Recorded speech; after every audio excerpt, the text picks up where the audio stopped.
బీసీల పెద్దన్న మన వర్గాల కోసం ఎప్పుడు అయినా ముందుండు మాట్లాడేటటువంటి రాజ్యసభ సభ్యులు, మాజీ రాజ్యసభ సభ్యులు, మాజీ పార్లమెంటరీ స్టాండింగ్ కమిటీ చైర్మన్, మరి అదే ఓబీసీ పార్లమెంటరీ కమిటీ మాజీ చైర్మన్, మరి ఇంట్లైనా బయటైనా ఈరోజు కాంగ్రెస్ పార్టీలో ఉన్నా కూడా చెప్పిన మాట ప్రకారమే నడుచుకోవాలని చెప్పి నిక్కచ్చిగా మాట్లాడేటటువంటి బీసీల భీష్మ పితామహుడు అన్న వి హనుమంతరావు అన్న గారిని మనందరినీ ఉద్దేశించి మాట్లాడాల్సిందిగా విజ్ఞప్తి చేస్తా ఉన్నాం.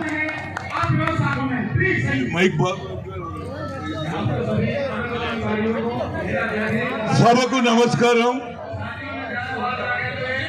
అఖిల భారత జాతీయ ఓబీసీ అధ్యక్షుడు జాజుల శ్రీనివాస్ గౌడ్ గారు, అదేవిధంగా చాలా మంది నాయకులు ఉన్నారు. నేను ఒకరి పేరు చెప్పి ఒకరు చెప్పకపోతే ఏమన్నా నా పేరు మర్చిపోయినావే అంటారు. అందుగురించి ఇప్పటి వరకు మా జాజుల శ్రీనివాస్ గౌడ్ అందరి పేర్లు చెప్పాడు. అదేవిధంగా ఆంధ్ర నుంచి వచ్చినటువంటి బీసీ నాయకులు, తెలంగాణ నుంచి, అదేవిధంగా అమృత్సర్లో కూడా మన తెలంగాణలో పుట్టి అమృత్సర్లో కూడా బడుగు బలైన వర్గాల గురించి ఆలోచన చేసే జాజుల శ్రీనివాస్ గౌడ్కు నా హృదయపూర్వక ధన్యవాదాలు. మిత్రులారా, సోదరులారా, సోదరిమణులారా, సమయం ఆసన్నమైంది. గత కొన్ని సంవత్సరాల నుంచి బడుగు బలైన వర్గాలకు సరి అయిన న్యాయం జరగాలని ఆలోచన చేశాం. స్వాతంత్రం వచ్చి 75 సంవత్సరాలైనా మనం ఇంకా బిలో పావర్టీ లైన్లోనే ఉన్నాం. దానికి కారణం ఏంటంటే మన అన్ని కులాలు ఉన్నాయి. యాదవ్ ఉన్నాడు, ముదిరాజు ఉన్నాడు, ఎన్ని కులాలు ఉన్నాయి అనుకో, చెప్పేదే లేదు. కానీ అగ్ర కులాలలో కొన్ని కులాలే 10 మంది ఉన్నారు. కానీ ఈ భారతదేశాన్ని వాళ్ళే పరిపాలిస్తున్నారు. 90% ఉన్నటువంటి వాళ్లకు అన్యాయం జరుగుతుంది. ఎందుకంటే మనం జై బీసీ అనాలి, జై మున్నూరు కాపు, జై గౌడిది దుకాణం వద్దురా బాబు, అందరం కలుస్తేనే ఈ దుకాణం నడుస్తుంది.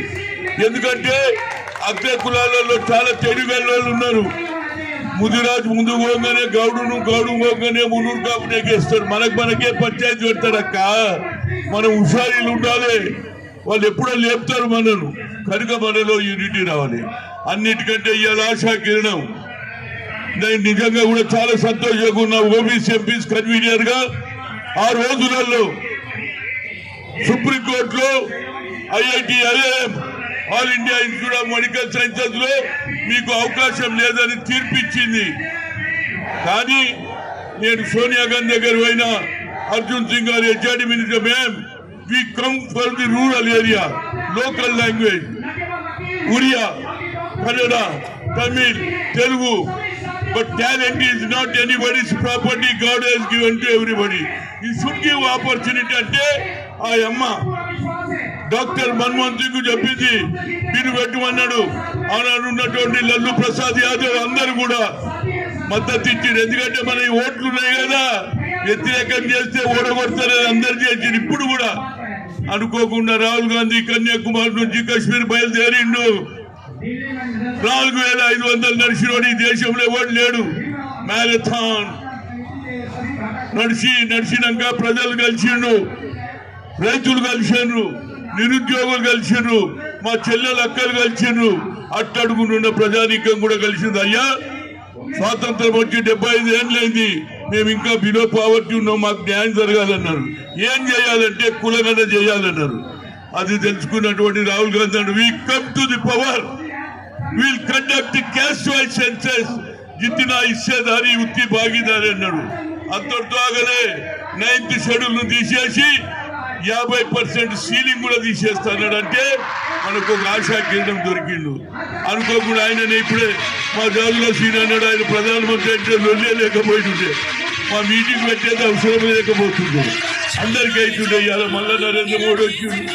अपने आप को ओबीसी बोलता, मगर ओबीसी को 10 साल में कुछ नहीं करा.